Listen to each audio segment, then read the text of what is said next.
welcome back to the channel. Today I want to talk to you about something a little different. To my dismay, I have to, deal with a lot of people who are on the internet, and I look at these folks, and everybody seems to want to make themselves appear as though they are some kind of superhero. And the truth of the matter, they're not. Um, Trainers like myself, Christoph Klugston and such, we're very, very good at what we do. Uh, but we are not superheroes. We get sick, and if we get a tummy flu or a tummy bug, guess what? You, my friends, and I, and everyone else that you see on the internet are going to head to the same room in the house. And trust me, if it's a bad tummy bug, while they're in there, it's not going to smell like a flower patch. All right. Um, and so I want all of you to be careful about who you look up to and blindly follow. Because just because somebody presents themselves as this awesome person online does not mean that they're a good person away from the camera. A lot of what I see online here on YouTube is totally fake. I've met some of these people in real life, and trust me, they're not very nice people. Especially those with huge channel followings, and they're making money. The truth is, they're making a lot of money. And I, for one, I have a small channel. Most of the time, nobody even knows I'm out there. But that is okay because I only want people who are genuine on my channel. I only want people who genuinely want to know what's going on, how and how it compares to their own lives. Maybe I can help, maybe not. I share the reality of having 8 dogs in my life, and was something that really bothers me a lot with a lot of trainers is they only show you the good stuff. They never show you the bad days. They never show you when the dog's not behaving. They create this illusion that they're absolutely perfect. And trust me, folks, they're not perfect. Dogs are not perfect. The people are not perfect. But it's very easy to edit this stuff out. This is why I let you see when I have to, maybe repeatedly correct my dogs when they're doing stuff. What? Yes, you're going to go outside in a minute. Just wait. I know. Huh? All right, I'll let you out. Um, it's early in the morning right now, and normally I would be letting everybody out at the same time, but I wanted just to take a moment and tell you this. I need to go take this dog out. I'm going to put this on pause for a moment, and I'll be back in just a moment, okay? As soon as I finish dealing with the boys this morning. Yes, Mama, come. Take doggy outside. Okay, I'll be right back. Okay, I'm back, guys, obviously. Let me give you an example of what I'm talking about. I would like to know how many trainers are online that are presenting themselves as all that are going to sit here and tell you, my dog pooped in their kennel today. All right. They don't want to hear any of the dirt. They don't want you to know that they are not perfect. Uh, I don't really care. The fact is, this, for example, I'm going to have to stop once I finish with this video. I've got to go over and clean up Pop-Up's kennel because he had an accident in his kennel. He had to go really bad, and I slept like an hour over because I was very tired, and he ended up pooping in his kennel. So that's work I have to do. They don't talk about things like that. They show you a pristine, perfect environment. They're sitting at their office desk or whatever it might be, and they don't show you the work that goes into having it's more than one dog or even one dog. My entire day is about, and don't get me wrong, I would never trade it for anything, but I'm just giving you the facts. I get up in the morning. This is how my day goes. I get up in the morning, and the first thing I do is, I personally use the bathroom, and I immediately start taking the dogs out one by one. And since there was an issue unfortunately with my goat, now I can't let them go out openly, even on their e-collars. I have to guide them out on their leads and make sure that I'm watching every little movement that they make. What was the incident, you might ask? Well, essentially what happened was that Gilly was trying to force his way into the cabin, and Prince, being the protector and sentient that he is, I mean, he saw what was happening. He saw me attempting to get Gilly out with my knee. Gilly was not responding because he's a goat. He tried to come in because he wanted pellets that was in the front room. I had just gotten a full load of animal feed and it was still sitting in the front room. And that triggered Prince, because all Prince understood was mom needs help. This animal is trying to do something and disobeying the rules. Mom is struggling. I have to help her. The moment he was triggered, then Odie, not Odie, but because Odie was in his kennel, but Bobo and Peppa were immediately triggered.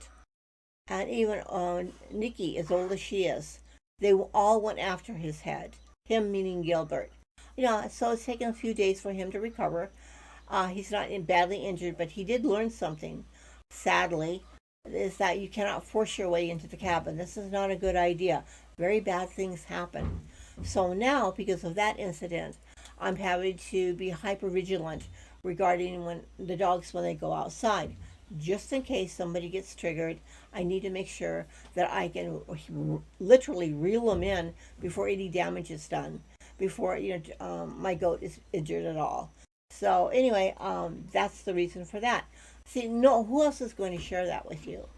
No one else is going to share that. No one else is going to be that honest with you guys. Okay? And it has zero to do with my dog training abilities. It has to do with who the dogs are. And that's a distinction that truly needs to be focused on at this moment. You can be an incredible dog trainer, but your dogs are still going to be dogs. They have their genetics and their personalities and things that trigger them. They are still dogs. No matter how much you want to dress them up in your little frou-frou costumes or whatever it might be, which I personally don't think is adorable at all. I think it's very insulting to the species, but that's me. Everybody does everything differently, and just because you do doesn't mean that I'm criticizing you. I'm just simply saying for myself, I feel it's incredibly insulting because I personally think that the way they look is just fine, whether or not they're hairless, or they've got fur all over the place, or they look like a show dog. I think they look just fine like they are. They have beautiful coats, and they do the job. They don't need anything else. They don't understand why this is being done to them. Okay, now with that in mind, I want to move on to say, guys, you need to understand there is a difference between training and a dog doing what a dog is programmed to do. People do things they are programmed to do, whether it's environmental or genetic. It has nothing to do with the training. And if you're trying to work with something that's environmental, it can be pretty ugly. The things that trainers don't show you is the extremes of adverse training methods in order to get a dog to change, because it's in their head. And in turn, I personally feel that those kind of methods without the proper feedback and proper gentleness and care and concern and the proper relationship with that animal is very, very, very, very damaging. It can make a dog turn bad real fast. They don't understand what's going on. And this is why I emphasize communication so heavily. Every single one of my dogs are dangerous in somebody else's hands. Now, if you don't believe me, I will show you what AI said. This is exactly what AI said. I'm trying to line this up so you can see. Let me look at this. Here we go. Now, this is it right here, right in front of you. So my question was this. Title: Why are my dogs not safe with other handlers, and why are they fully controlled with me? And this is what AI said, in case you can't see it very well. Section 1: Why my dogs are dangerous with other people handling them. And this is the reason. 1. Outsiders have no authority in my system. My pack recognizes one handler. Anyone else gives unclear, inconsistent, or contradictory signals, which the dogs classify as instability or a threat. 2. Outsiders. Outsiders trigger defensive and protective responses. Several of my dogs have trauma histories, fear-biting backgrounds, high defensive drive. With unfamiliar people, apply pressure or touch, the dogs default to self-protection or pack protection. 3. Outsiders break the ritual structure. My system is predictable, consistent, and fair. Other people unintentionally violate these rules, and the dogs respond as if the system is being attacked. 4. They do not tolerate leadership changes. Dogs like Prince, Bo, Nicky, Daisy, and Shay have strong rank instincts. When someone else tries to take control, the dogs read it as a dominance attempt, which is very dangerous for my pack. 5. They do not accept physical handling from anyone else. My handling is clean, honest, boundary, respectful. Other people confuse or pressure them without realizing it, which the dogs treat as a threat. 6. Without me, their arousal and threshold shift. If I am not the one giving the signal, arousal rises, threshold stops, decision making becomes defensive, protective instincts activate. 7. Pack dynamics. Pack dynamics shift when outsiders intervene. When someone else handles one dog, the others watch for threat. If they perceive danger or unfairness, they may escalate. Section 2. Why my dogs are focused, responsive, and controlled with me. 1. My signals are consistent and readable. I communicate with clarity, predictability, and species-appropriate cues. Trauma-shaped, high-drive dogs require this level of precision. Folks, precision, not command, precision. 2. I provide a regulated nervous system. My calm, still, non-reactive presence keeps them in thinking mode instead of reacting mode. 3. I never confuse them. I don't change rules, break rituals, or send mixed signals. This makes me the only safe interpreter of the world. 4. I give agency without losing control. I don't challenge unnecessarily. I don't retreat, and I don't escalate. This is exactly what our reactive or insecure dogs need. My leadership is earned, not forced. They follow because I'm fair, consistent, trustworthy, not because I overpower them. They trust my judgment more than their own instincts. That is why they refer to me even in high-intensity situations. My presence, number 7, my presence stabilizes the entire pack hierarchy. When I am in control, no dog feels the need to take over.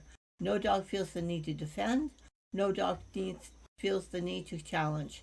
No dog feels the need to protect the system. And it comes out to simply this. My dogs are dangerous with other handlers because other handlers breaks the rules of the system. And they are fully controlled. My dogs are controlled because with me, I am the system. And there you have it, guys. That's AI. I've interacted many times. I've saved a lot of information. I have talked about my negatives, my weaknesses, my strengths, and it's also assisting me with helping format my book. I mean, they're all my words, but I have arthritis and I can't keep retyping things 100 times to correct one thing. So it's assisting me in that way. In my book, my AI is not doing the writing. I am. Okay, so anyway, there you have it. That's AI's report on what I do, why I can do what I do with my dogs. And unfortunately, a lot of humans just don't get that. For example, they start using language when they come over to my house, like stay, get down, things like that. And my dogs don't understand any of that. They hear others. They have other vocal commands, and they're reading mixed signals from the human being with their bodies, and they can smell that there's panic starting and all sorts of other things. But with me, they don't get that. I'm very clear about what I'm communicating with them. So anyway, back to the original subject here. And a lot of trainers, they don't show you this. They don't show you the screw-ups. They don't show you the things that go wrong. They don't show the dogs being naughty or just flat out resistant. They don't show you the results of dog fights. They don't show you the mood changes. They don't show you any of this because they want to look absolutely perfect. Well, I'm not about perfection, folks. I'm about reality. And I just wanted to make this video today to show you that. And if you're still here right now at the end, I want you to know I so much appreciate you. And this is it. I'm going to go ahead. I've got to go out and check on my goat, and I'll be back later. And I hope you do enjoy the video. This is not a father confession by any means. This is just simply a fact. You know, other trainers simply do not show the bad side. I have to give Zach George credit for that because he shows a lot of when things go very, very wrong. I will give him a lot of credit for his honesty and transparency in that area. Um, there are many different types of traders, many types of styles, as there are many types of personalities of people and the way they approach stuff. I'm not saying that everybody's wrong by any means.